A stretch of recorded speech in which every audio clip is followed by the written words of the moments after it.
Okay, we're going to record this second time. I blew it the first time I had the microphone on mute. Couple of corrections since you said you weren't real sure about the names.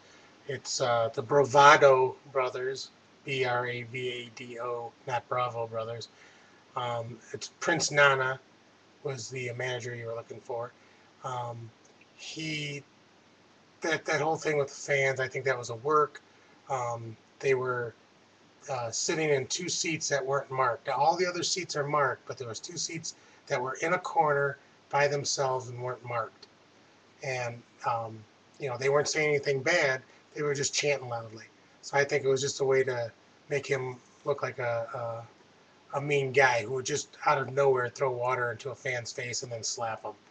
It was, you know, everybody else it was great, but since I happened to be sitting right there, it wasn't as great. Um, Skull Crusher Brown, um, just so you know, I do like the guy too. He does a wrestling radio show that comes on right after Raw in Milwaukee. And if you can't tune into the Milwaukee ESPN radio station, that's fine because they put it on iTunes and you can download it Tuesday nights. It's Pro Wrestling Review, I think. It's on iTunes. It's Milwaukee, and it's a 2-hour show normally. And sometimes Rache does it the whole 2 hours, and sometimes it just does 1 hour. And last week they had Austin Aries on there. It was pretty cool. Um, Also, you said it's not Robert Titus, it's Rhett Titus. Um, I know that because I have a Facebook fan page and a Twitter account, which is a fan account for Rhett Titus, Kenny King, and Austin Aries. I put them together, called it the Legacy, a play on the WWE's The Legacy with DiBiase, Rhodes, and Orton. Um, Also, where you were sitting, I was sitting opposite. And before the Rhett Titus match, people were booing him. And he said, hey, be quiet or I'm going to fuck you. And he goes, and I'm gonna fuck you just like I fucked you and just like I fucked you. And it turned out the two people he was pointing at was my wife and her friend, which was kind of amusing. Um, Also, what you didn't get to see from sitting in section D and you were in section B and I was in section D. Um, that street fight and busted out and it was literally inches away from me. And at one point, El Generico was trying to pick up Steve Corino right next to my wife, and my wife started hitting El Generico in the back with an empty water bottle. And I yelled at her. I said, "Don't do that. We're gonna get thrown out. What the hell are you doing?" And what I didn't realize was that while he was trying to pick up Steve Corino, he was stepping on my wife's foot and left a nice little knot on my wife's foot, which to me I think it's cool. To her, she didn't like it, but that's okay.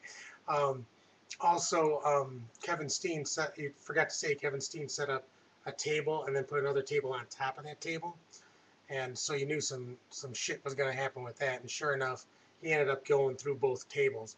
And again, that was while it was inside the ring area.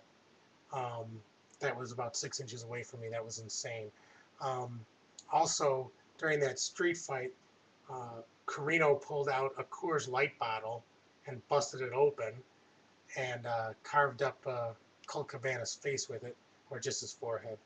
And there was so much blood. My wife was convinced that it was all fake blood. But I told her you got to watch Steve Carino's face. A picture of Steve Carino's face, you can see the scars on his face, and know that that guy is not playing around. That was an insane match. Um, Finally, I would also say that the best match was definitely Davey Richards and Roderick Strong. Now, from my angle, when he dove out and you said he landed on you, from our angle in the second row, it looked like he dove out and it looked like his back landed directly on the guardrail and then he bounced out into you guys. Um, did Roderick Strong deflect it slightly or did he literally land on the guardrail first and then you guys? That's I asked some people over in that section, and they thought he didn't even touch the guardrail at all. but from our angle, it looked like directly center of the back on the guardrail, and that's brutal. Anyway, I'll be there in July. Unfortunately, you won't. Um, it's going to be a good time. I'm all excited about it.